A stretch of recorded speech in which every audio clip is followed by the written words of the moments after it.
आज ही Doubtnut app download करें। Doubtnut पर होगा अब आपके सभी मैथ्स, केमिस्ट्री, फिजिक्स और बायोलॉजी डाउट्स का सफाया। बस अपने क्वेश्चन की फोटो खींचो, उसे क्रॉप करो और तुरंत वीडियो सोल्यूशन पाओ। Download now.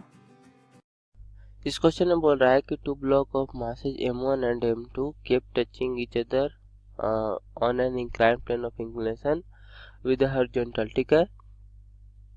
अल्फा इंक्लिनेशन कितना है, अल्फा है। So that the first question में पूछा है there force of interaction between the blocks is इतना, और द सेकंड पार्ट में कि the minimum value of alpha at which the block start sliding is alpha equal to इतना, where mu1 and mu2 are coefficient of friction between m1 and inclined plane and m2 and inclined plane respectively, ठीक है। तो मतलब क्या है, question ऐसा कुछ है कि यहाँ पर यह इंक्लाइन प्लेन है जिसका इंक्लिनेशन कितना है, अल्फा है।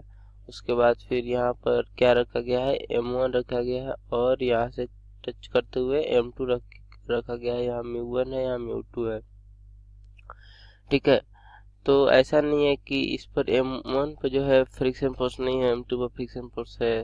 मतलब इतना दिया हुआ है कि टच होके ही रहता है, मतलब m1 पर ज्यादा फ्रिक्शन फोर्स लग रहा है, ठीक है। या तो mu1 ज्यादा होगा या फिर m1 ज्यादा होगा, लेकिन फ्रिक्शन फोर्स ज्यादा है किसका, इसका, ताकि टच होके रहेगा, ठीक है।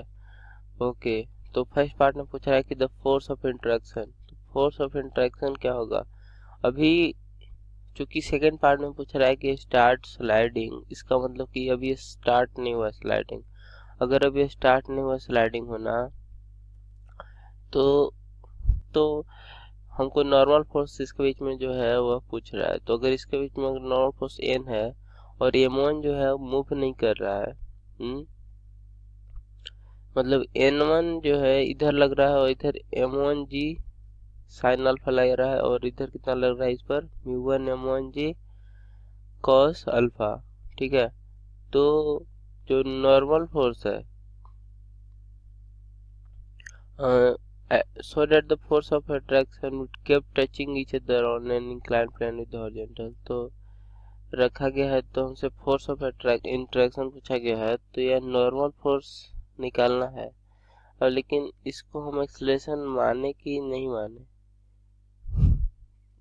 एक्सलेशन, क्योंकि एक्सलेशन से कोई फर्क नहीं पड़ता है इसमें, ठीक है ना, इसलिए मान लेते हैं कि एक्सलेशन ए है। ओके, तो n इज इक्वल टू क्या हो जाएगा, इसका अगर एक्सलेशन दोनों का a है तो इस पर क्या हो जाएगा, n plus m1g into cos alpha, sorry m1g into sine alpha, m1g into sine alpha, n plus m1g into sine alpha minus, या फिर अगर इक्वल टू हम करें तो भी कोई दिक्कत, m1g तो n का वैल्यू ऐसे तो यहाँ से डायरेक्ट आ जाना चाहिए था, लेकिन नहीं आया है, ठीक है ना, क्योंकि m1g साइन अल्फा माइनस हम लिख देंगे m1 m1g कॉस अल्फा, तो उतना तो डायरेक्ट आ जाना चाहिए था, लेकिन नहीं आया ना, इसलिए हमको एक्सप्लेनेशन मान के चलना होगा, ठीक है।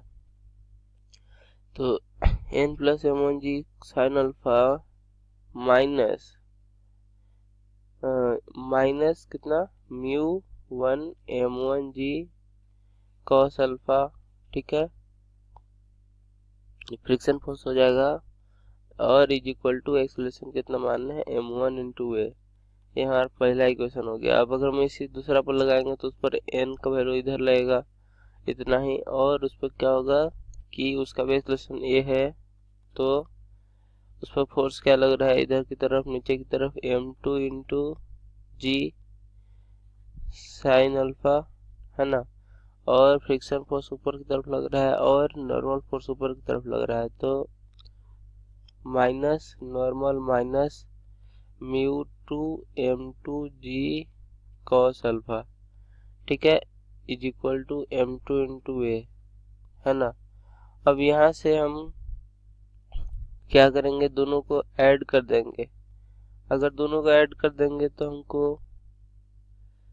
n तो कैंसिल हो जाएगा, लेकिन हमको n चाहिए, तो इसलिए हम यहाँ से ए का वैल्यू या फिर दोनों को यहाँ से इसमें m2 से मल्टीप्लाई करेंगे और इसमें चलो करते हैं। फर्स्ट इक्वेशन में m2 से मल्टीप्लाई करो, सेकंड में m1 से, ताकि m1 m2 a हो जाए और इधर भी m1 m2 a हो जाए। उसके बाद कैंसिल, उसके बाद हम क्या कर देंगे, घटा देंगे, ठीक है, या फिर इक्वेट हो जाएगा तो इक्वेट कर देंगे। तो सीधे मतलब इसमें m2 से और इसमें m1 से मल्टीप्लाई करके इक्वेट करते हैं तो क्या हो जाएगा, n into m2 plus m1 m2 into G sine alpha into m2 हो गया और minus mu into 1 into m1 into m2 into G cos alpha is equal to क्या हो जाएगा, m1 into m2 into G sine alpha minus n m1 minus mu 2 into m1 into m2 into G cos alpha. ठीक है, अब यहाँ से n वाले term को एक साथ कर लें, m1 plus m2 is equal to क्या हो गया हमको, mu one into m1 into m2 into G cos alpha. ठीक है,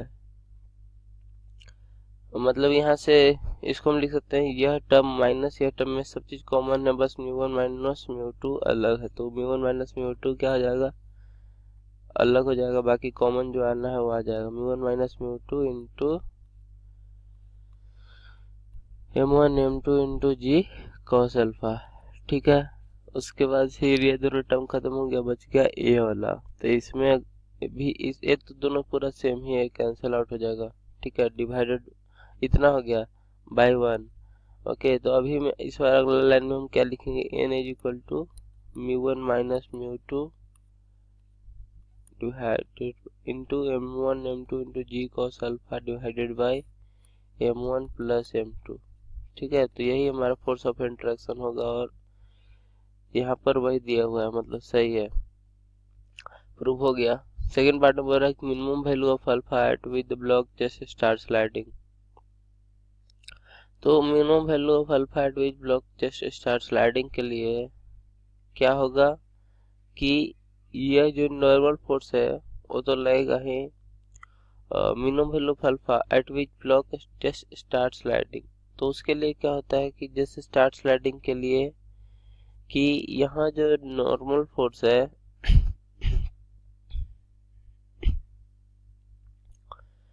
यहाँ जो नॉर्मल फोर्स है और इसका मतलब कि जो एक्सेलरेशन होता है ना, जैसे स्टार्ट स्लाइडिंग का मतलब एक्सेलरेशन को 0 कर दो बस।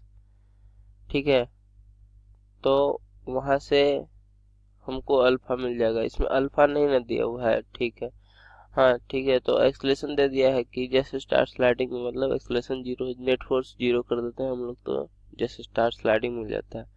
तो यही फर्स्ट इक्वेशन में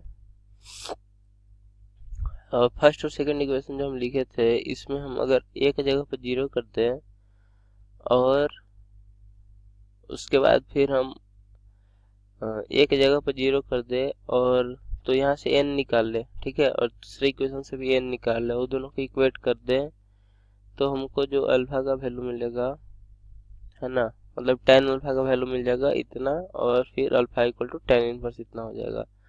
ठीक है, थैंक यू। क्लास 6 से 12 से लेके नीट, IIT, JEE मेंस और एडवांस के लेवल तक 10 मिलियन से ज्यादा स्टूडेंट्स का भरोसा। आज ही डाउनलोड करें डाउटनेट ऐप या व्हाट्सएप कीजिए अपने डाउट्स 8400 400 400 पर।